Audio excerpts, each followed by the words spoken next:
بسم الله الرحمن الرحيم. الحمد لله رب العالمين، والصلاة والسلام على سيد المرسلين وعلى آله وصحبه أجمعين. أما بعد، فأعوذ بالله من الشيطان الرجيم. بسم الله الرحمن الرحيم. والله أخرجكم من بطون أمهاتكم لا تعلمون شيئا وجعل لكم السمع والأبصار والأفئدة إن الدين عند الله الإسلام ومن يبتغ غير الإسلام دينا فلن يقبل منه وهو في الآخرة من الخاسرين. هو الذي أرسل رسوله بالهدى ودين الحق ليظهره على الدين كله ولو كره المشركون. اليوم أكملت لكم دينكم وأتممت عليكم نعمتي ورضيت لكم الإسلام دينا. صدق الله مولانا العظيم. گرامی صدر مجلس،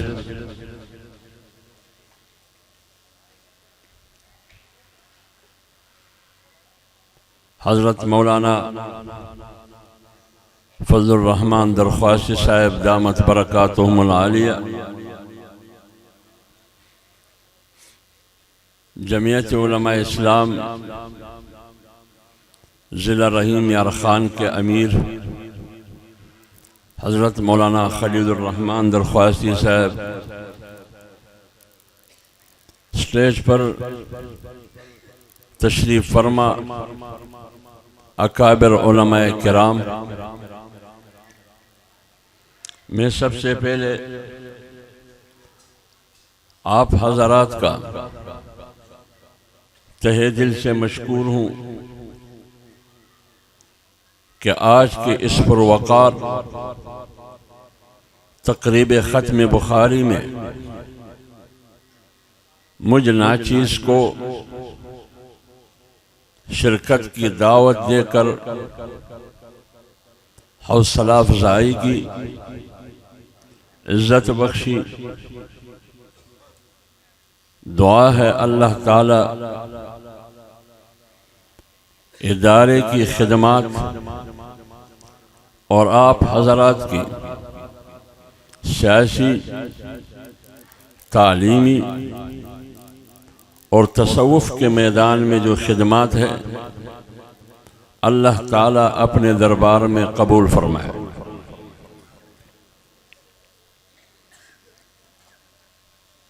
میرا بھی اس ادارے سے ایک پرانا رشتہ ہے۔ آج جامعہ مخزن العلوم میں آپ کے سامنے کھڑے ہو کر مخاطب ہوں۔ اس ادارے سے رشتہ یہ ہے کہ حضرت درخواستی صاحب نور اللہ مرقدہ جہاں سے میرا تعلق اور میرے پیدائش ہے، بلوچستان پاک افغان بارڈر، ایک چھوٹا سا شہر چمن کے نام سے مشہور ہے، وہاں پیدائش ہوئی ہے۔ حضرت درخواستی صاحب نور اللہ مرقدہ سے میرے والد نے دورہ تفسیر بھی پڑھا تھا، اور سب سے پہلے چمن کو حضرت کو دعوت دے کر وہاں چمن تشریف لائے، اور سب سے پہلے دعوت میرے والد صاحب نے دی۔ ایک موقع ایسا آیا، میں تو نہیں جانتا تھا، میں بچہ تھا۔ میرا والد صاحب کہا کرتے تھے کہ آپ 9 سال کے تھے، آپ نے قرآن حفظ کیا تھا 9 سال کی عمر میں۔ تو حضرت درخواستی صاحب رحمۃ اللہ علیہ چمن آئے تھے، تو پوچھا تھا کہ قاری ولی محمد نظر نہیں آ رہا ہے، میرے والد کا نام ہے۔ تو محفل مجلس میں جو حضرات، جو دوست احباب بیٹھے تھے، انہوں نے کہا کہ وہ تو اپنے مدرسے میں ہیں۔ تو حضرت نے کہا کہ جاتے ہوئے ان سے ملاقات کریں گے۔ تو تشریف لائے، تو والد صاحب نے مجھے ان کے سامنے بٹھایا اور کہا کہ میرا بیٹا ہے، حفظ مکمل کر چکا ہے، آج آپ آئے ہیں موقع سے فائدہ اٹھاتے ہوئے۔ یہ داستان پھر میرا والد مجھے بتاتے ہیں، مجھے تو یہ باتیں اس وقت یاد نہیں ہے، وہ سین یاد ہے۔ تو بٹھایا ان کے سامنے، کوئی باقاعدہ جیسے کہ آج آفیشلی اور رسمی طور پر ایک جلسہ ہے، ایک تقریب ختم بخاری ہے، یہ شکل نہیں تھی، اتفاق سے تو حضرت درخواستی صاحب رحمۃ اللہ علیہ نے سفید دستمال رومال سر پہ باندھا ہوا تھا، وہ کھول کے میرے سر پہ دستار بندی کے حیثیت سے باندھ لیا اور کہا کہ یہ آپ کا ہے۔ تو یہ ہے وہ رشتہ۔ لیکن زندگی میں کس کو پتہ تھا؟ حافظ حمداللہ کو پتہ تھا کہ میں اسی مخزن العلوم میں جاؤں گا جو بچپن کی ایک یادیں بالواسطہ والد کے ذریعے اور براہ راست حضرت درخواستی صاحب سے وابستہ ہے۔ تو آج خوشی بھی ہے، سکون بھی ہے، اور مجھے یہ اطمینان اور یقین ہوتا ہے کہ اللہ تعالیٰ نے ان بزرگوں کے درمیان، ان کی موجودگی میں آپ کے سامنے کھڑا ہوں، یہ ان بزرگوں کی دعاؤں کی برکت ہے، ورنہ پتہ نہیں میں کہاں ہوتا۔ میرے محترم بھائیو، میرے والد صاحب اس مدرسے میں پڑھ چکا ہے۔ میں نے مولانا خلیل الرحمن درخواستی صاحب کو کہا کہ آپ ریکارڈ دیکھیے میرے والد کا نام کہیں ہوگا کسی رجسٹر میں۔ تو انہوں نے کہا کہ 73 میں غالباً سیلاب آیا تھا، وہ ریکارڈ سارے اس سیلاب کے نظر ہوا۔ میرے والد نے مولانا عبدالغنی جاجروی رحمۃ اللہ علیہ سے دورہ تفسیر پڑھا، میں وہاں بھی گیا، غالباً ان کا بیٹا ہے۔ میں نے ان سے پوچھا کہ میرا والد یہاں پڑھ چکا ہے، پتہ نہیں ہے 60 کی دہائی میں پڑھ چکا ہوگا یا 70 کی، ریکارڈ میں اس کا نام ہوگا۔ انہوں نے کہا بالکل ایسا ہی ہے، لیکن ایک بار مدرسے کی تمام ریکارڈ جل گئی تو سارا یا سیلاب کی وجہ سے جو بھی تھا وہ ضائع ہو چکا ہے۔ والد صاحب نے مولانا غلام اللہ خان صاحب رحمۃ اللہ علیہ سے بھی دورہ تفسیر پڑھا ہے، ان 3 بزرگوں سے۔ اور مجھے کہا کرتے تھے کہ کبھی کبھار میں قاسم العلوم ملتان بھی جاتا تھا اور حضرت مفتی صاحب رحمۃ اللہ علیہ کے درس میں بھی وہاں بیٹھتا تھا، ان کے ساتھ بھی بہت دیرینہ تعلق تھے۔ تو ہمارے ہاں مدرسہ جو قائم ہے وہاں چمن میں غالباً وہ 60 کی دہائی میں ہے، وہ 60 سے پہلے۔ تو درخواستی صاحب رحمۃ اللہ علیہ بھی وہاں آئے، مولانا غلام اللہ خان صاحب وہاں آئے، مولانا غلام غوث ہزاروی صاحب وہاں آئے، حضرت مفتی صاحب وہاں تشریف لا چکے ہیں۔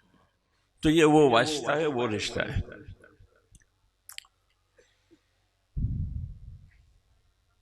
میں یہ جو علماء فارغ ہوئے ہیں، میں اتنا بڑا عالم نہیں ہوں، لیکن اسی مرحلے سے میں بھی گزرا ہوں۔ ابتدائی سبق اپنے مدرسے میں پڑھا، بلکہ کافی حد تک ابھی تو وہ کتابیں نصاب تعلیم میں غالباً نہیں ہے جو ہم پہلے پڑھتے تھے، خاص کر معقولات، منطق وغیرہ۔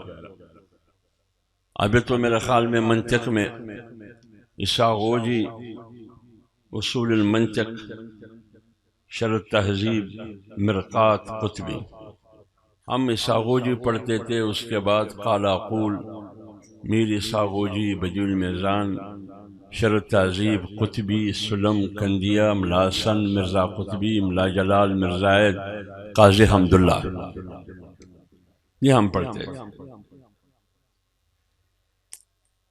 ادھر ہی پڑھا، پھر خیبر پختونخوا میں 2-3 سال رہا، 2 سال حضرت قاضی حمید اللہ خان صاحب رحمۃ اللہ علیہ کے ساتھ پڑھا، دورہ تفسیر مولانا سرفراز خان صفدر صاحب سے کی، اور دورہ حدیث دارالعلوم کراچی سے کیا۔ مولانا سبحان محمود صاحب بخاری شریف پڑھاتے تھے۔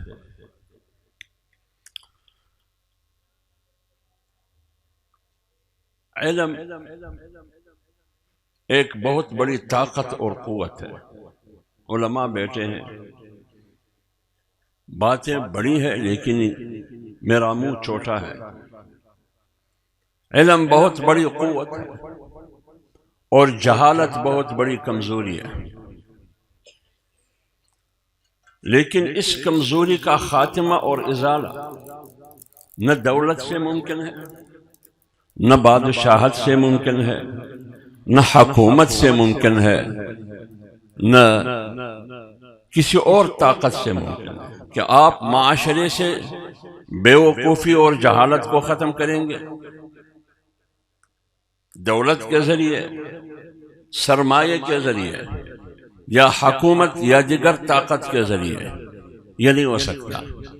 اگر آپ نے معاشرے سے جہالت ختم کرنا ہے تو اس کا طریقہ یہ ہے کہ علم کے ذریعے آپ جہالت کو ختم کر سکتے ہیں۔ علم وہ ساتھی ہے جو سفر میں بھی آپ کے ساتھ ہے، حضر میں بھی آپ کے ساتھ ہے، تنہائی میں بھی آپ کا رفیق ہے، صحرا میں بھی آپ کا دوست ہے۔ سارے دوست، سارے یار بچھڑ جاتے ہیں لیکن علم بھی ساتھ، پھر بھی ساتھ ہوتا ہے، مرنے کے بعد بھی ساتھ ہوتا ہے۔ لیکن اس سے بڑھ کر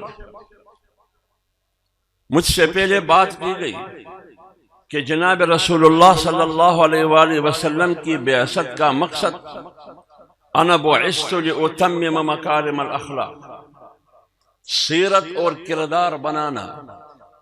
اس سلسلے میں صرف مختصر علماء کرام سمجھتے ہیں۔ علامہ قاری محمد طیب رحمۃ اللہ علیہ ہمارے اسلاف اور اکابر میں سے ہے، انہوں نے اس آیات کی تشریح میں جو ابھی شاہ صاحب نے اپنے تقریر میں وہ آیات پڑھی، اس میں 3 چیزیں ہیں۔ هو الذی بعث فی الامیین رسولا منہم یتلو علیہم آیاتہ ویزکیہم ویعلمہم الکتاب والحکمہ۔ 3 چیزیں ہیں اس میں، اور کہتے ہیں کہ انسانیت کی اصلاح کے لیے، کمال انسانیت اور کمال ایمان کے لیے ان 3 چیزوں کی ضرورت ہے۔ اس کے بغیر تم کامل نہیں بن سکتے۔ تعلیم الاحکام، تہذیب الاخلاق، تنظیم الاعمال۔ آگے تشریح کرتے ہیں عام لوگوں کو سمجھانے کے لیے۔ تعلیم الاحکام شریعت، تہذیب الاخلاق طریقت، تنظیم الاعمال سیاست۔ میرا بنیادی مقصد سیاست ہے۔ شریعت میں تو ہم دیوبندی ہیں، تعلیم الاحکام کے حد تک تو ہم کہتے ہیں ہم اپنے ذات کو اور ادارے کو منسوب کرتے ہیں اپنے اسلاف و اکابر یا مولانا نانوتوی کی طرف، یا شیخ الہند کے ہاں، یا مولانا حسین احمد مدنی رحمۃ اللہ علیہ، یا مفتی کفایت اللہ رحمۃ اللہ علیہ۔ ہمیں دیوبندی، میرا تعلق ان اکابر سے۔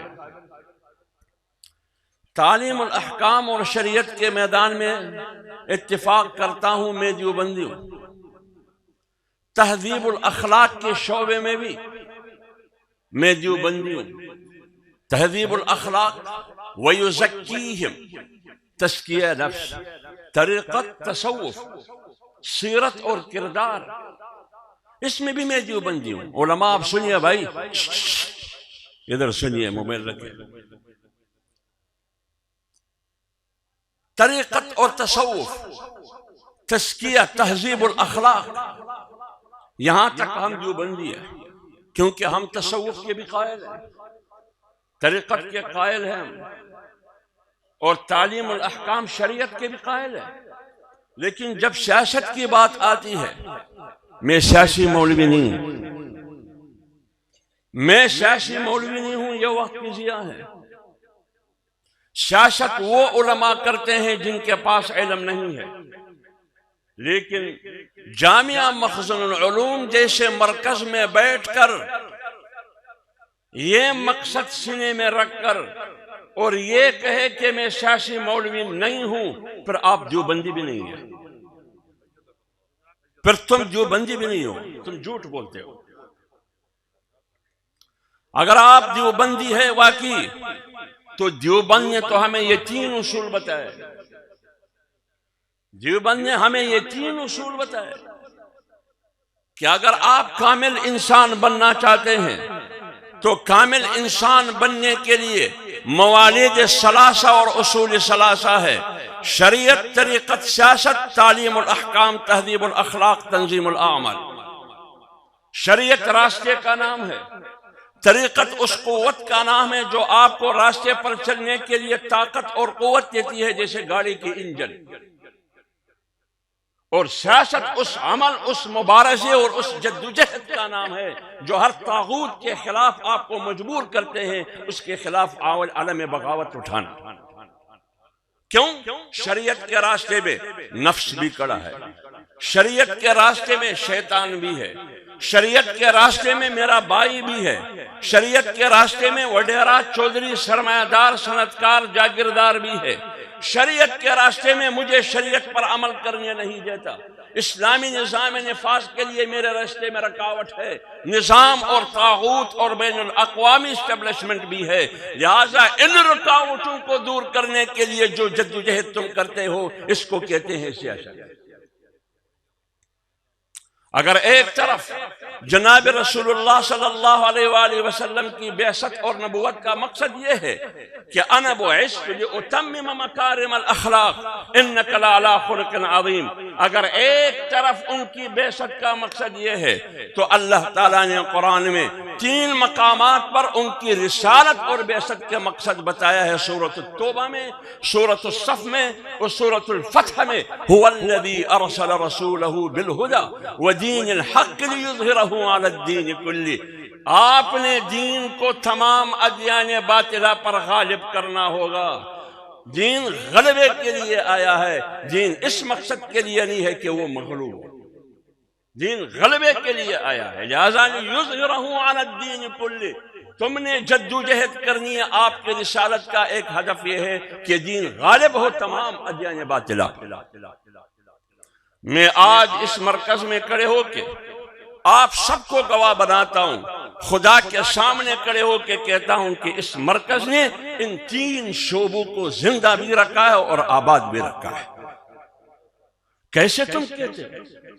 یہ مرکز تصوف کا بھی ہے، یہ طریقت کا بھی مرکز ہے، یہ مخزن العلوم، یہ شریعت کا بھی مرکز ہے، تعلیم الاحکام کا، اور یہ مرکز سیاست کا بھی ہے۔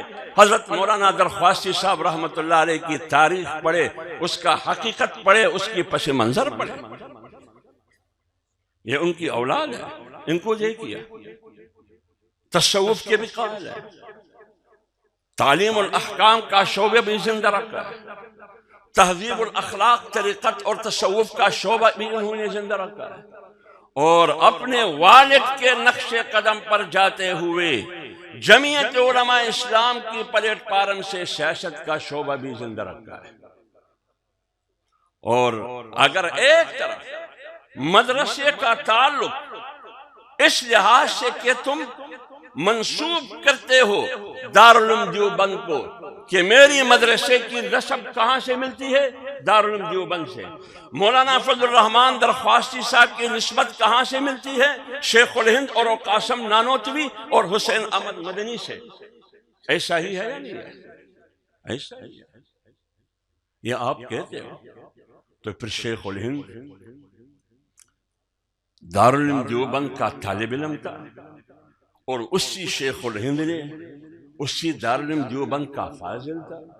اسی شیخ الہند نے سن 1919 نومبر میں جمعیت علماء کی بنیاد بھی رکھی۔ جمعیت علماء کی بنیاد بھی رکھی۔ جب مالٹا کے جیل سے رہا ہوئے تو انہوں نے جمعیت علماء ہند کی اجلاس بلایا اور اس کی صدارت کی۔ صدارت کے بعد انہوں نے ایک اعلامیہ قوم کے سامنے رکھا۔ یہ غور سنیے غور سے، شیخ الہند نے کیا کہا؟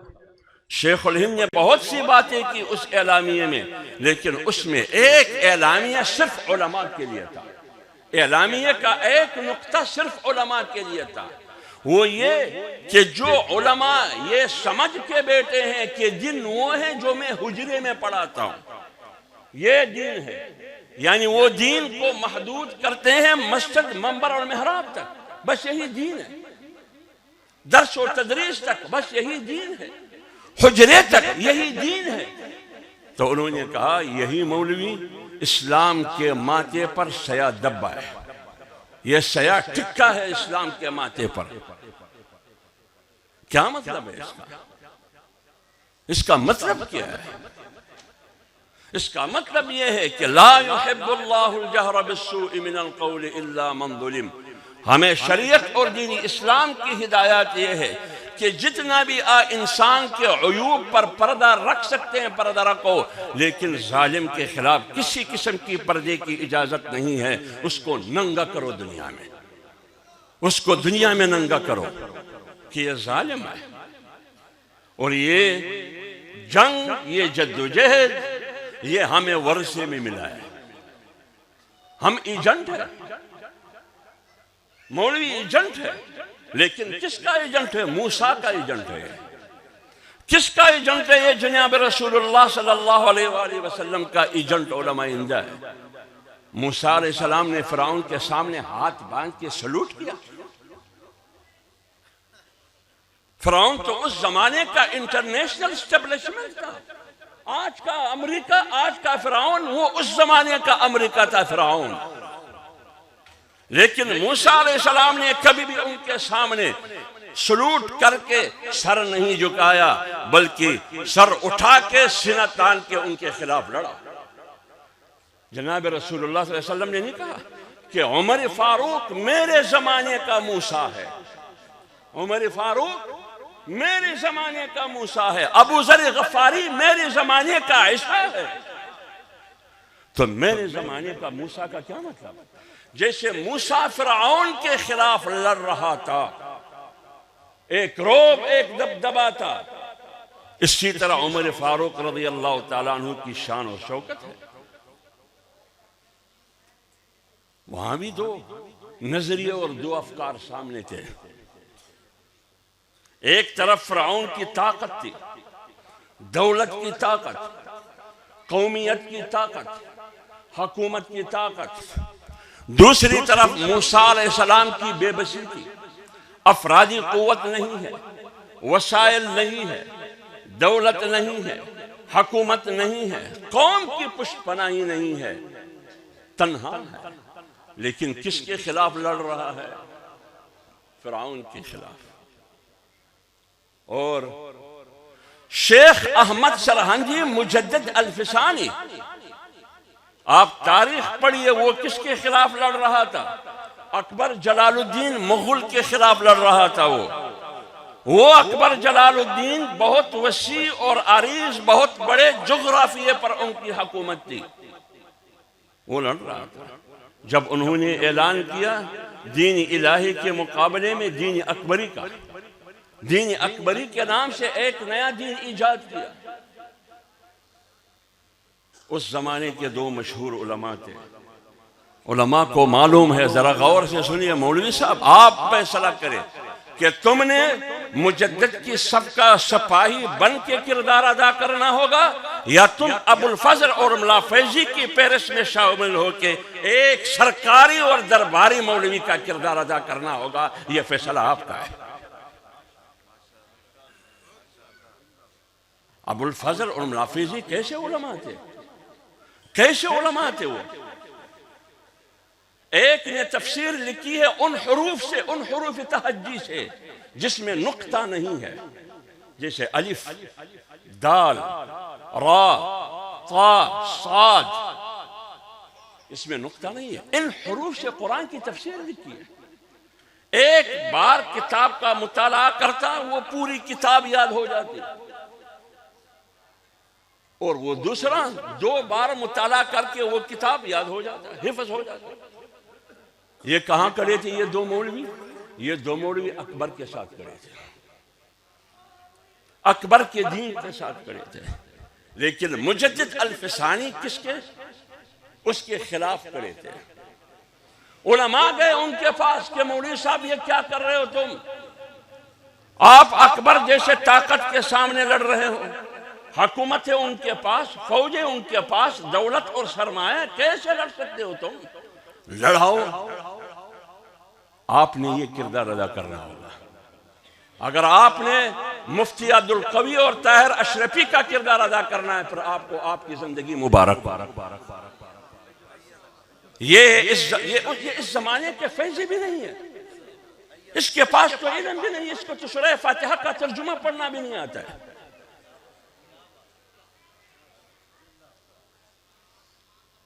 موسیٰ علیہ السلام کو اللہ نے کہا کہ فرعون کو سمجھاؤ، وَلَقَدْ أَرْسَلْنَا مُوسَىٰ بِآيَاتِنَا إِلَىٰ فِرْعَوْنَ وَمَلَئِهِ فَقَالَ إِنِّي رَسُولٌ مِّن رَّبِّ الْعَالَمِينَ۔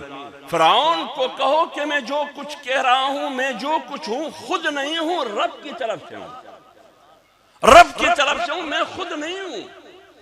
آج لوگ ہمیں تانے دے رہے ہیں کہ مولوی سیاست کیوں کر رہا ہے، مولوی سیاست کیوں کر رہا ہے؟ 100 بار نہیں 1000 بار تم کہو ہمارا فیصلہ یہ ہے کہ سیاست ہمارا حق ہے، آپ کا حق نہیں ہے۔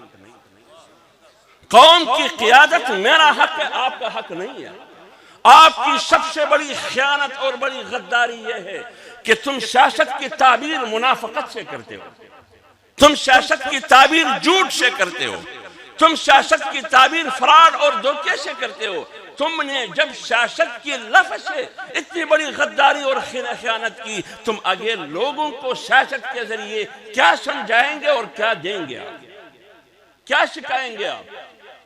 ہم تو سیاست کو منافقت نہیں سمجھتے، ہم تو سیاست کو جھوٹ نہیں سمجھتے، فراڈ اور دھوکہ نہیں سمجھتے۔ ہم تو تمام تعریفات سیاست کی اکٹھے کر کے ان کا خلاصہ 2 باتیں ہیں: اصلاح المعاد والمعاش۔ ہم ہر نماز میں پڑھتے ہیں اللہم ربنا آتنا فی الدنیا حسنۃ وفی الآخرۃ حسنہ، ومنہم من یقول ربنا آتنا فی الدنیا وما له فی الآخرۃ من خلاق، ومن الناس من یقول ربنا آتنا فی الدنیا حسنہ وفی الآخرۃ حسنہ۔ یہ معنی ہے اصلاح المعاد والمعاش کا۔ موسیٰ علیہ السلام نے جب فرعون کو کہا کہ میں رب کی طرف سے ہوں، فرعون نے کیا کیا؟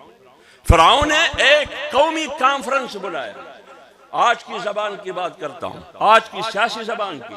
ایک قومی کانفرنس بلائی فرعون نے، قومی جرگہ بلایا، اقوام کے بڑے بڑے سارے انہوں نے طلب کیے۔ آئی یا نئی بات ہے؟ وَنَادَى فِرْعَوْنُ فِي قَوْمِهِ، قوم کو بلایا، سوال کیا قوم سے، یا قوم علیہ لی ملک مصر، بتاؤ مصر کی حکومت کس کی ہے؟ جواب کیا ہے؟ قوم نے جواب دیا کہ مصر کی حکومت صاحب آپ کی ہے۔ دوسرا سوال، وَهَذِهِ الْأَنْهَارُ تَجْرِي مِن تَحْتِي، آج کی سیاسی زبان میں یہ دولت کس کی ہے؟ یہ وسائل کس کی ہے؟ قوم نے جواب دیا، کانفرنس نے قرارداد پاس ہوئی 2 باتوں کی کہ سرمایہ اور دولت اور وسائل بھی آپ کی ہے، مصر کی حکومت، ملکیت، حاکمیت بھی آپ کی ہے، اور قوم بھی آپ کے ساتھ ہے۔ تو جب دولت بھی ان کا، حکومت بھی ان کا، قوم کی پشپنائی بھی فرعون کو حاصل ہو، آگے دیکھو فرعون کیا کہتا ہے، آگے دیکھو فرعون کیا کہہ رہا ہے، ام انا خیر من هذا الذي هو مہین ولا يكاد يبین۔ اب بتاؤ، اب بتاؤ، آپ کی قیادت کے لیے، آپ کی قیادت کے لیے میں بہتر ہوں، یا یہ نعوذ باللہ یہ ذلیل موسیٰ بہتر ہے، یہ خوار ملا موسیٰ بہتر ہے یا میں بہتر ہوں؟ یہ مولوی نہیں ہے، مولوی کیا کہا اس کو؟ مہین کہا۔ مہین کا مفہوم کیا علماء سمجھتے ہیں؟ بے وقات، ذلیل، بے حیثیت، معاشرے میں کوئی حیثیت نہیں ہے موسیٰ کی۔ حیثیت تو اس کی ہوتی ہے جس کے پاس دولت ہو، جس کے پاس حکومت ہو، جس کو اقوام اور قوم کی پشت پناہی حاصل ہو۔ اس بیچارے کے پاس نہ دولت ہے، نہ حکومت ہے، نہ قومی طاقت ہے، لہٰذا یہ ملا موسیٰ کیا کہہ رہا ہے؟ اور دوسری بات کیا کی؟ وَلَا يَكَادُ يُبِينُ۔ اگر اس کا معنی ہم کریں مختصر الفاظ میں، یہ گنگا بھی ہے، یعنی اظہار معافی ضمیر نہیں کر سکتا تاکہ لوگوں کو سمجھائے، سمجھانے کی قوت نہیں ہے اس میں۔ اور کہتے ہیں کہ میں نبی ہوں۔ دو باتیں ہو گئی، ایک وہ فکر، وہ نظریہ جو موسیٰ علیہ السلام کو عرب کی طرف سے ان کو دیا گیا کہ جاؤ فرعون کو سمجھاؤ، اور ایک وہ نظریہ، وہ فکر جو فرعون اقوام کو دے رہا ہے۔ ان دو میں بہت زمین آسمان کا فرق ہے۔ فرق یہ ہے کہ موسیٰ علیہ السلام نظریہ دے رہا ہے اس بات کی کہ نجات کا ذریعہ اور کامیابی کا ذریعہ، فلاح کا ذریعہ یہ ہے کہ آپ رب کے سامنے سر بسجود ہو، اللہ کی بندگی کرے، اللہ کو متوجہ ہو، اللہ کی اطاعت اور فرما برداری کرے، اللہ کی غلامی کرے، اللہ کی طرف آؤ۔ یہ ہے وہ نظریہ۔ دوسری طرف دولت کا نظریہ، سرمایہ کا نظریہ، طاقت کا نظریہ۔ مولوی صاحب، اللہ تعالیٰ نے جب فیصلہ کیا کہ میں زمین میں انسان کے نام سے ایک مخلوق پیدا کرنے والا ہوں، انسان پیدا کرنے والا ہوں، یعنی آدم علیہ السلام، ان کی ذمہ داری کیا ہوگی؟ آدم علیہ السلام کی ذمہ داری کیا ہوگی؟ انی جاعل فی الارض خلیفہ، میں جا رہا ہوں ایک انسان کو پیدا کرنے جا رہا ہوں۔ یہ کیا ہوگا؟ اللہ کا نائب اور خلیفہ ہوگا، اللہ کا نائب اور خلیفہ ہوگا۔ اللہ کیا چاہتا ہے بندہ سے؟ جتنی بھی انبیاء آئے، آدم علیہ السلام سے لے کر جناب رسول اللہ صلی اللہ علیہ وآلہ وسلم تک، تمام انبیاء کی دعوت، تمام انبیاء کی سیاست، تمام انبیاء کی درس، تمام انبیاء کی اصلاحی ایجنڈا دو باتوں سے شروع ہو جاتا ہے۔ وَلَقَدْ بَعَثْنَا فِي كُلِّ أُمَّةٍ رَسُولًا أَنْ يَعْبُدُوا اللَّهَ وَاجْتَنِبُوا الطَّاغُوتَ وَلَقَدْ أَرْسَلْنَا نُوحًا إِلَىٰ قَوْمِهِ فَقَالَ يَا قَوْمِ اعْبُدُوا اللَّهَ وَإِلَىٰ ثَمُودَ أَخَاهُمْ صَالِحًا قَالَ يَا قَوْمِ اعْبُدُوا اللَّهَ وَإِلَىٰ عَادٍ أَخَاهُمْ هُودًا قَالَ يَا قَوْمِ اعْبُدُوا اللَّهَ وَإِلَىٰ مَدْيَنَ أَخَاهُمْ شُعَيْبًا قَالَ يَا قَوْمِ اعْبُدُوا اللَّهَ مَا لَكُم مِّنْ إِلَٰهٍ غَيْرُهُ يَا أَيُّهَا النَّاسُ اعْبُدُوا۔ چونکہ پیغمبر پوری انسانیت کے لیے ہے، ایک قوم کے لیے نہیں ہے۔ پوری قرآن میں آپ یہ نہیں بتا سکتا کہ پیغمبر نے ایک مخصوص قوم کو مخاطب کیا ہو، بلکہ وہ پوری انسانیت کو مخاطب کر رہا ہے، کیونکہ وہ رحمت للعالمین اور کافۃ للناس ہے، پوری انسانیت کے لیے۔ لیکن پروگرام کیا ہے؟ کہاں سے شروع ہوتا ہے؟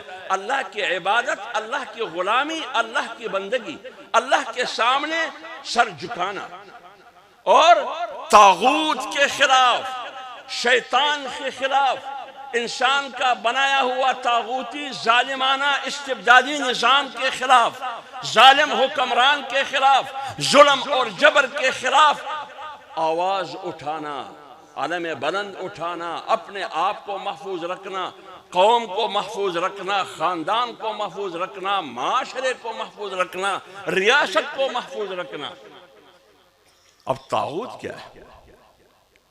آسان سی بات ہے طاغوت کا، عام لوگ نہیں سمجھتے ہیں، علماء تو مجھ سے زیادہ سمجھتے ہیں۔ اللہ تعالیٰ نے پیغمبر کو حکم دیا، قل اعوذ برب الناس ملک الناس الہ الناس من شر الوسواس الخناس۔ خناس کی شر سے پناہ مانگ۔ خناس کون ہے؟ من الجنت والناس۔ خناس ایک وہ ہے جو ابلیس اور ان کی اولاد ہے، ان کی حقیقت اور ان کی روح ہے، اور خناس دوسرا کون ہے؟ انسان۔ وہ انسان جس کا کردار شیطان کا ہو لیکن روح انسان کا ہو، جس کو ہم آستین کا سام کہتے ہیں۔ نماز بھی پڑھتا ہے، عمرے کے لیے بھی جاتا ہے، زکوٰۃ بھی دیتا ہے، خیرات بھی کبھی کبھی کرتا ہے، یہ سب کچھ کرتا ہے، لیکن وہ بھی کرتا ہے، وہ دوسرا کام بھی کرتا ہے۔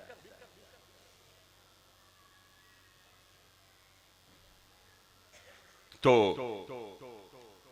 جب یہ دو افکار، دو نظریے سامنے آئے، ایک وہ نظریہ جو آسمانی فکر اور نظریہ ہے رب کی طرف سے، جس کا حامل موسیٰ علیہ السلام، ایک وہ جو فرعون کا نظریہ ہے، لیکن جیتا کون، ہارا کون؟ جیتا کون؟ جس کے پاس وسائل بھی نہیں ہے، نہ دولت کی نہ قوم کی، وہ جیتا۔ فرعون طاقتور جو کہا انا ربکم الاعلی، وہ ہارا۔ دوسری بات، جب آپ دین کے لیے کام کریں گے سیاسی میدان میں، دین کی غلبے کے لیے کام کریں گے، آپ کے لیے مشکلات پیدا ہوں گی، مصائب پیدا ہوں گے، جیسے ہم ہیں، وہ ساتھی نے بتایا مشکلات۔ سیاسی میدان میں علماء گولیوں کے نشانہ بنے۔ مولانا شمس الدین شہید کو شہید کیا گیا، دن دہاڑے شہید کیا گیا۔ ڈاکٹر سرفراز کو شہید کیا گیا۔ مرکزی صدر جمعیت علماء اسلام کا مولانا سید شمس الدین شہید بلوچستان جمعیت علماء اسلام کا امیر تھا۔ مولانا ڈاکٹر خالد محمود سومرو کو شہید کیا گیا۔ مولانا معراج الدین کو شہید کیا گیا 8 سال پہلے۔ مولانا نور محمد کو شہید کیا گیا، قومی اسمبلی کا ممبر رہا جمعیت علماء اسلام کا۔ شیخ الحدیث شیخ حسن جان شہید رحمت اللہ علیہ کو شہید کیا گیا۔ حضرت مولانا فضل الرحمان صاحب پر 3 خودکش حملے ہوئے۔ مولانا عبدالغفور حیدری پر ایک خودکش حملہ ہوا۔ ایک پوری فہرست ہے۔ کراچی میں درجنوں علماء شہید ہوئے، درجنوں علماء، لیکن گالیاں بھی پڑی اور ہم نے گولی بھی کھائی۔ گالیاں بھی پڑی اور گولی بھی کھائی۔ ہماری توہین بھی ہوئی، تذلیل بھی ہوئی، بے توقیری بھی ہوئی، لیکن یہ ہماری توہین، تذلیل، بے توقیری اور ہمیں نشانہ بنانا، قتل کرنا، یہ انبیاء کے ساتھ بھی ہوا ہے۔ یہ دونوں کام ہوئے ہیں، ہوئے ہیں یا نہیں ہوئے؟ یہ دونوں کام انبیاء سے۔ وَكَأَيٍّ مِّن نَبِيٍّ قَاتَلَ مَعَهُ رِبِّيُّونَ كَثِيرٌ فَمَا وَهَنُوا لِمَا أَصَابَهُمْ فِي سَبِيلِ اللَّهِ وَمَا ضَعُفُوا وَمَا اسْتَكَانُوا وَاللَّهُ يُحِبُّ الصَّابِرِينَ۔ کتنے نبی قتل ہوئے، علماء بھی شہید ہوئے، انبیاء کو گالیاں پڑی جو آج پڑھ رہی ہے۔ کیا جناب رسول اللہ صلی اللہ علیہ وسلم کو مجنون نہیں کہا گیا؟ کیا جناب رسول اللہ صلی اللہ علیہ وسلم کو جادوگر نہیں کہا گیا؟ کیا پیغمبر اسلام کو کذاب جھوٹا نہیں کہا گیا؟ یہ ساری باتیں آج ہمیں دہشت گرد کہا جاتا ہے، ہمیں انتہا پسند اور شدت پسند کہا جاتا ہے۔ آج پھر ایک نئی جنگ شروع ہو گئی دہشت گردی کی، پھر ہماری باری آ گئی۔ 20 سال تو تسلسل کے ساتھ 9/11 کے بعد یہ سلسلہ چلتا رہا، لیکن آج پھر شروع ہو گئی جنگ۔ پھر دہشت گردی کے نام پر ہم نشانہ بنیں گے۔ تو ہمارے لیے 2 راستے ہیں۔ ایک راستہ یہ کہ خاموش رہیں، حجرے میں بیٹھے، ایک راستہ یہ کہ میدان میں نکلے، فیصلہ کرے، لیکن ہمارے اکابرین کا راستہ یہ نہیں تھا کہ خاموش بیٹھیے۔ ہمارے اکابرین کا راستہ یہ تھا، جیسے قاسم نانوتوی 1857 کی جنگ آزادی میں انگریز کو للکارا، شیخ الہند نے تحریک رشمی رومان کی پلیٹ فارم سے انگریز کو للکارا، مجدد الفسانی نے اکبر کو للکارا، موسیٰ علیہ السلام نے فرعون کو للکارا، جناب رسول اللہ صلی اللہ علیہ وسلم نے ابو لہب، ابو جہل، قیصر اور کسریٰ کو للکارا۔ یہ ہے آپ کو، یہ جنگ آپ کو ورثے میں ملی ہے۔ آپ کو دہشت گرد کہا جاتا ہے، ہمیں بہت تکلیف ہوتی ہے، ہم بہت مایوس ہوتے ہیں، احساس کمتری کے شکار ہوتے ہیں، مجھے دہشت گرد کہا جاتا ہے۔ آپ کو دہشت گرد کہنا یہ آپ کی حقانیت اور آپ کی سچائی، آپ کی صداقت کی دلیل ہے۔ یہ دلیل ہے اس بات کی کہ تم موسیٰ کے پیروکار ہو، یہ دلیل ہے اس بات کی کہ تم مجدد کے پیروکار ہو، یہ دلیل ہے اس بات کی کہ تم شیخ الہند کے پیروکار ہو، یہ دلیل ہے اس بات کی کہ تم حسین احمد مدنی کے پیروکار ہو، یہ دلیل ہے اس بات کی کہ تم نانوتوی کے پیروکار ہو، یہ دلیل ہے اس بات کی کہ تم جناب رسول اللہ صلی اللہ علیہ وسلم کے پیروکار ہو۔ کیسے؟ قال الملأ من قوم فرعون، فرعون کے ارد گرد جتنے بھی اقوام کے بڑے تھے، چند کلمات کہہ کے بہت لمبی تقریر بن جائے گی، یہ گئے فرعون کے پاس۔ فرعون، ایک دفعہ میں نے کراچی میں تقریر شروع کی، میں نے کہا میں 10 منٹ میں ختم کروں گا، 1 بجے میں نے مجھے تقریر دی، لیکن جب میں کرتا رہا صبح کی اذان ہو گئی۔ اب کیا کروں، میں بھی مجبور ہوں اپنی عادت سے۔ نعرہ تکبیر، جمعیت علماء اسلام، اکابرین جمعیت علماء اسلام، حضرت مولانا مفتی محمود رحمہ اللہ، حضرت مولانا حافظ الحدیث حضرت درخواستی رحمت اللہ، نعرہ تکبیر۔ موسیٰ علیہ السلام کے خلاف اقوام کے بڑے گئے، آج کی زبان میں وڈیرے، سردار، چودھری، خوانین، نواب اور ملک، یہ سارے گئے فرعون کے سامنے بیٹھ کے موسیٰ علیہ السلام کے خلاف جرائم کی ایک چارج شیٹ پیش کی۔ موسیٰ علیہ السلام کے خلاف جرائم کی چارج شیٹ پیش کی۔ اس چارج شیٹ میں سب سے پہلی اور بنیادی اور سب سے بڑا جرم کیا تھا؟ موسیٰ کہا فرعون کو اتذر موسیٰ وقومہ، فرعون کو کہا اقوام نے کہ تم نے موسیٰ کو کھلی چھوٹ کیوں دیے، اجازت کیوں دی، روک لو موسیٰ کو۔ یہ تو آپ کو بھی چیلنج کر رہا ہے، آپ کے خداؤں کو بھی چیلنج کر رہا ہے، آپ کی نیو ورلڈ آرڈر کو بھی چیلنج کر رہا ہے، آپ کے عالمی نظام کو بھی چیلنج کر رہا ہے، آپ کی خدائی کو۔ انا ربکم الاعلی، فرعون نے کہا کہ تمام خداؤں کا باپ میں ہوں، آپ کی خدائی کو بھی چیلنج کر رہا ہے۔ اتذر موسیٰ وقومہ، روکو اس بندے کو، ان کی کارکنوں کو روکو۔ اچھا جرم کیا؟ آپ سنیے جرم، وہی گالی ہے جو آج ہمیں دی جا رہی ہے۔ جرم یہ ہے موسیٰ کا، لیفسدوا فی الارض، لیفسدوا، دہشت گردی کر رہا ہے۔ کیا کر رہا ہے؟ مولوی کیوں مجرم ہے؟ مدرسہ کیوں؟ طالب علم کیوں؟ یہ لوگ جو مدارس سے تعاون کرتے ہیں اپنے بچوں کے ذریعے یا 10 اور 100 روپے کے ذریعے، یہ دہشت گردی کا سہولتکار کیوں ہے؟ مولوی دہشت گردی کا استاذ کیوں ہے؟ مدرسہ دہشت گردی کا مرکز کیوں ہے؟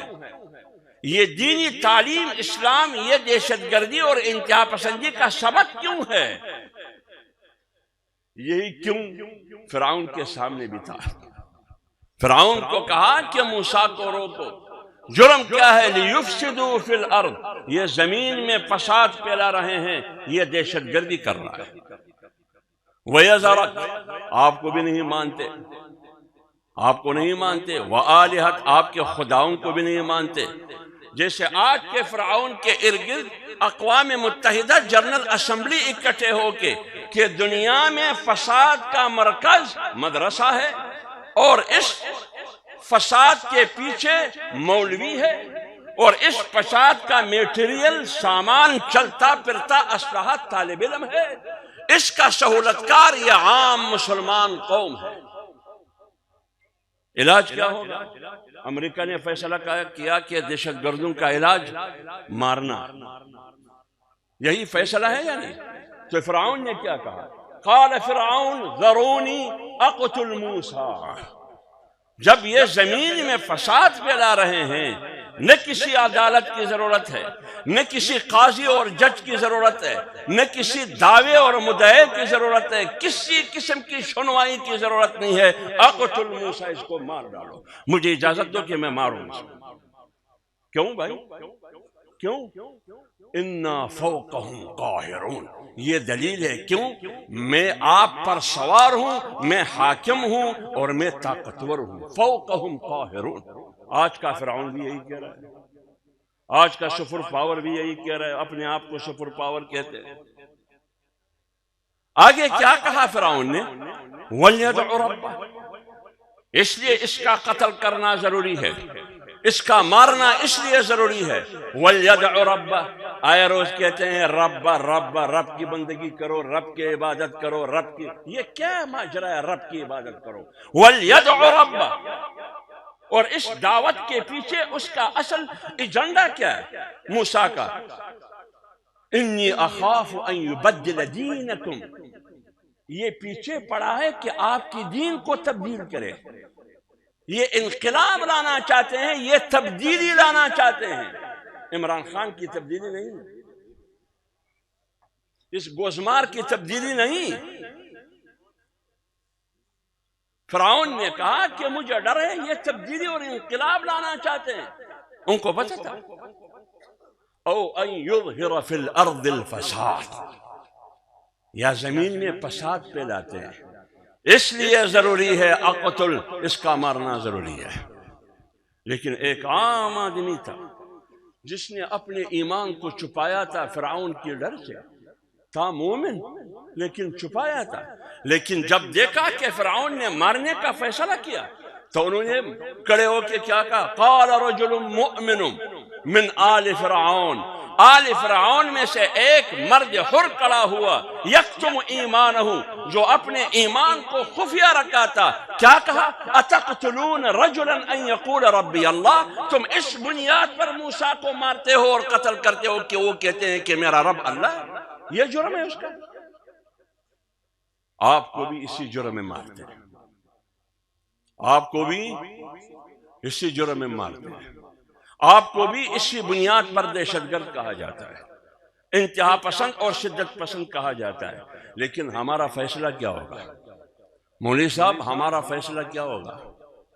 فَقْضِ مَا أَنْتَ قَاضٍ، فَقْضِ مَا، آپ سے جو کچھ بھی ہو سکے وہ کرے۔ فرعون کی مٹھی میں کتنی طاقت ہے، استعمال کرو میرے خلاف۔ فَقْضِ مَا أَنْتَ قَاضٍ، جو کچھ تم کر سکتے ہو امریکہ کو چیلنج کر کے للکارتے ہوئے۔ آج یہ غریب مولوی جو چٹائی پر بیٹھا ہے، سیاسی میدان میں ہو یا مخزن العلوم میں بخاری پڑھاتے ہوئے یا خانقاہ میں ہو، انہوں نے آج کے فرعون کو چیلنج کیا۔ فَقْضِ مَا أَنْتَ قَاضٍ، فارمولہ وہی ہے جو موسیٰ کا فارمولہ تھا۔ فَقْضِ مَا أَنْتَ قَاضٍ، جادوگروں کو بھجوایا موسیٰ کو شکست دینے کے لیے، لیکن موسیٰ کی ڈنڈے نے شکست دی یا نہیں دی؟ نہیں۔ اس کا معنی یہ ہے کہ صرف دعاؤں سے انقلاب نہیں آئے گا، صرف خانقاہ سے انقلاب نہیں آئے گا، صرف حجرے سے انقلاب نہیں آئے گا، ڈنڈے کی بھی ضرورت ہے، ڈنڈے کی بھی ضرورت ہے۔ دعوت کے ساتھ، دلیل کے ساتھ، ذکر اور افکار کے ساتھ ڈنڈے کا استعمال بھی کرنا ہوگا۔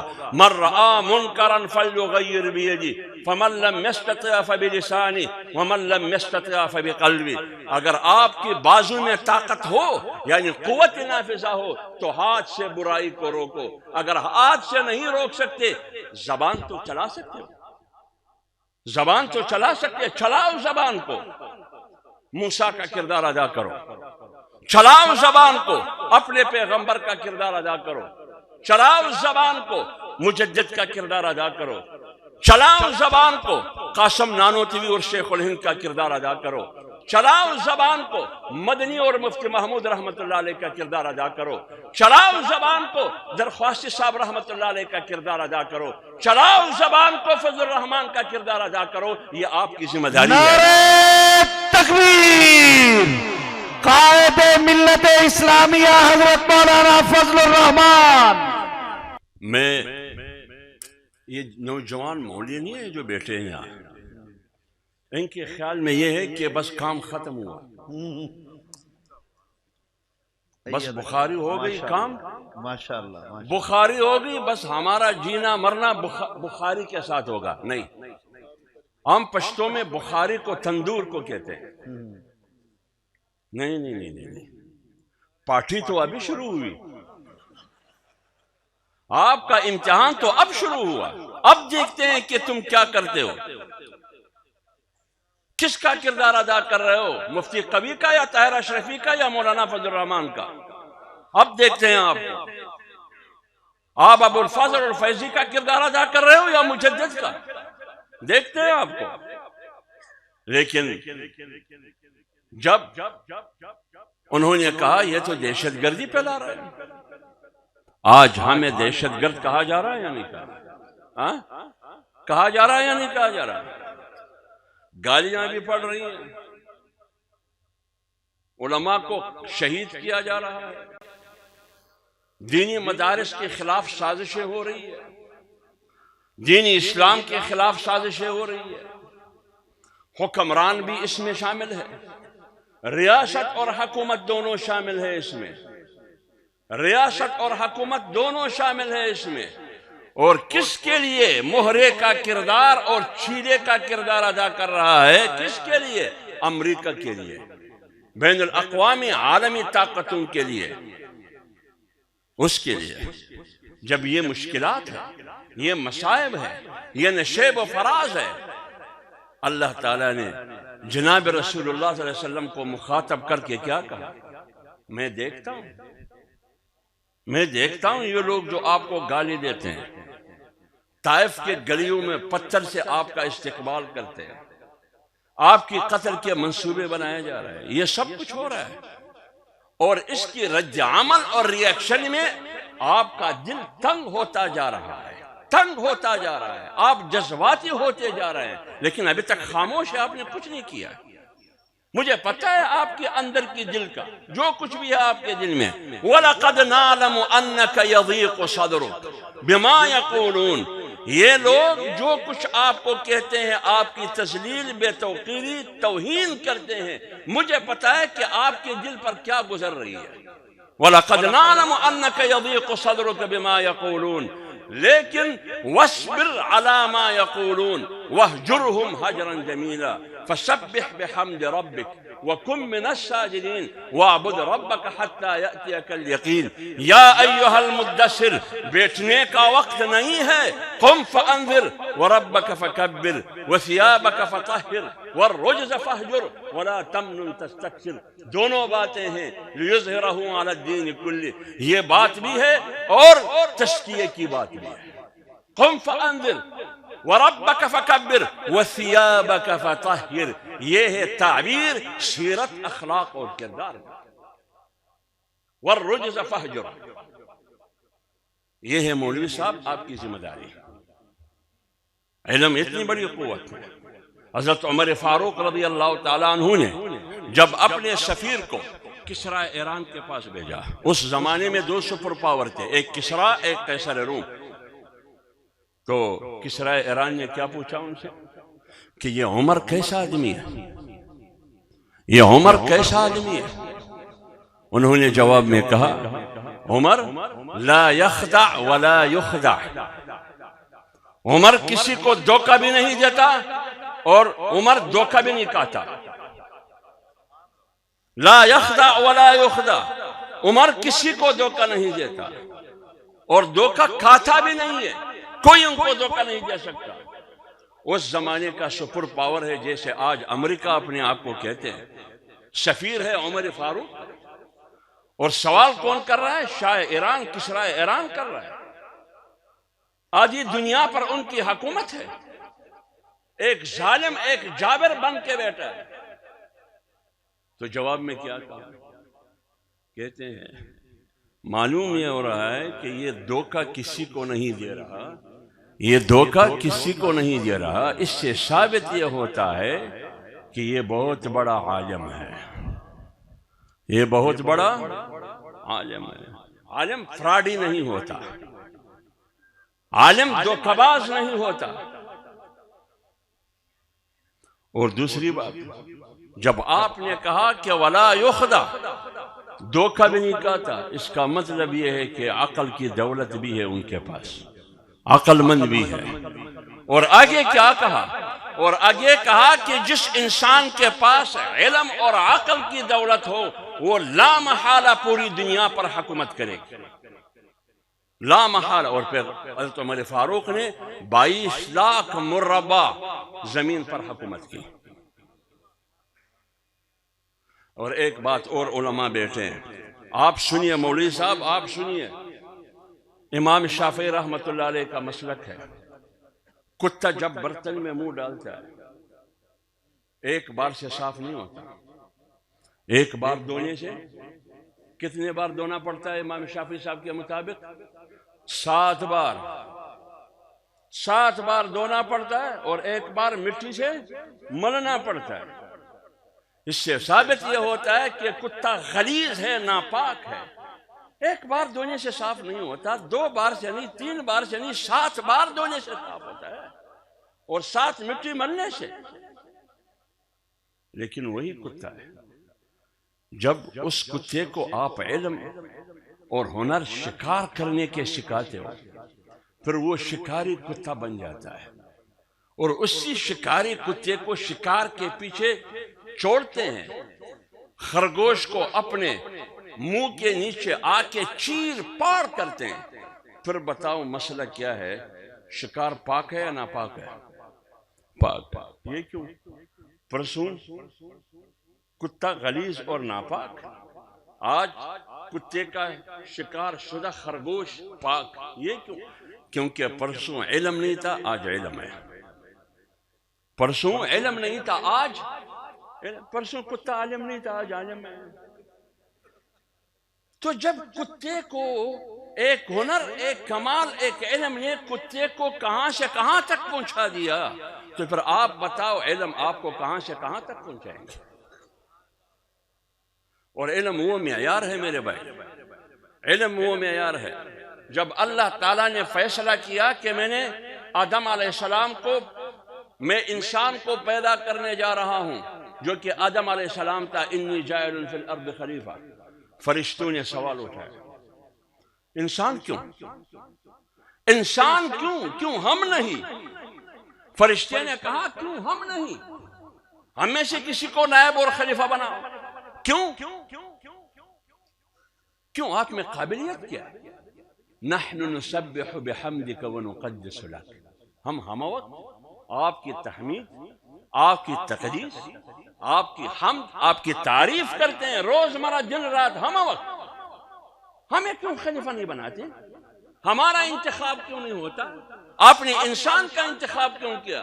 آگے دلیل دیتا ہے پھر یفسد فیہا ویسفک الدماء، تم اس انسان کا انتخاب کر رہے ہو باشد نائب اور خلیفہ جو 2 کام کریں گے، ایک تو زمین میں فساد پھیلائے گا، دوسرا خونریزی اور قتل غارت گری کرے گا۔ پھر آپ بتائیے، ایک آدمی فساد کرے گا، انسان خونریزی کرے گا، آپ اس کا انتخاب کر رہے ہو۔ ہم وقت تسبیح، تحمید، تقدیس، آپ کی ثنا، آپ کی پاکی بیان کرتے ہیں، ہمیں نظر انداز کرتے ہو، یہ کیوں؟ اللہ نے اس کی دلیل اور مدعا دونوں کو رد کیا۔ اللہ نے کہا انی اعلم ما لا تعلمون، مجھے معلوم ہے کہ نیابت کے لیے قابلیت، کون سی قابلیت ہونی چاہیے۔ آیا نیابت کے لیے اللہ کا خلیفہ ہونا، اللہ کا نائب ہونا، کیا وہ ہو سکتا ہے جو اللہ زیادہ کر رہا؟ کیا وہ ہو سکتا ہے جو مسجد کی کونے میں بیٹھ کے دن میں 10,000 بسم اللہ پڑھتا ہوں، 10,000 بار، یا سبحان اللہ و بحمدہ سبحان اللہ العظیم، دعائیں کرتا ہوں، نوافل پڑھتا ہوں۔ یہی تو تحمید ہے، یہی تو تقدیس ہے۔ میں بتاتا ہوں کہ اصل حقیقت کیا ہے کہ میں انسان کا انتخاب کیوں کر رہا ہوں۔ انی عالم، مجھے معلوم ہے، آپ لوگوں کو معلوم نہیں۔ وہ کیا ہے؟ وَعَلَّمَ آدَمَ الْأَسْمَاءَ، وہ علم ہے۔ وہ کیا ہے؟ علم ہے۔ تو ملائکہ نے کیا کہا؟ قَالُوا سُبْحَانَكَ لَا عِلْمَ لَنَا إِلَّا مَا عَلَّمْتَنَا۔ جو کچھ آپ کو معلوم ہے، جس حیثیت، میرٹ اور قابلیت، استعداد اور صلاحیت کے بنیاد پر انتخاب کر رہے ہو، اس کا علم ہمیں مجھے نہیں ہے، لہٰذا آپ کے سامنے ہم اپنے عاجزی کا اعتراف کرتے ہیں۔ یہ ہے علم۔ جب کسریٰ ایران نے کہا کہ علم ہے ان کے پاس، عقل ہے، تو پھر دنیا پر حکمرانی کرنا آپ کا حق ہے۔ اور اللہ تعالیٰ نے قرآن میں قیادت کے لیے جو بنیادی شرط ذکر کیا ہے صلاحیت کے لیے، ان قیادت کے لیے بہت سے شرائط ہیں کہ کون شخص قوم کی اور جماعت کی قیادت کر سکتا ہے۔ ان میں سے ایک شرط یہ ہے کہ انسان میں صلاحیت ہو۔ اب صلاحیت کیا ہے؟ بعض لوگ کہتے ہیں کہ صلاحیت ہے جس کے پاس سرمایہ ہو، پیسہ ہو، نواب چودھری خان ہو، جاگیردار زمیندار صنعتکار ہو، یہ قوم کی قیادت کر سکتا ہے۔ لیکن اسلامی نقطہ نظر یہ نہیں ہے۔ اللہ نے کہا وَزَادَهُ بَسْطَةً فِي الْعِلْمِ وَالْجِسْمِ۔ صلاحیت کا پیمانہ اور کرائٹیریا کیا ہے؟ علم ہے۔ جب آپ کے پاس علم ہوگا تو تم قیادت کر سکتے ہو۔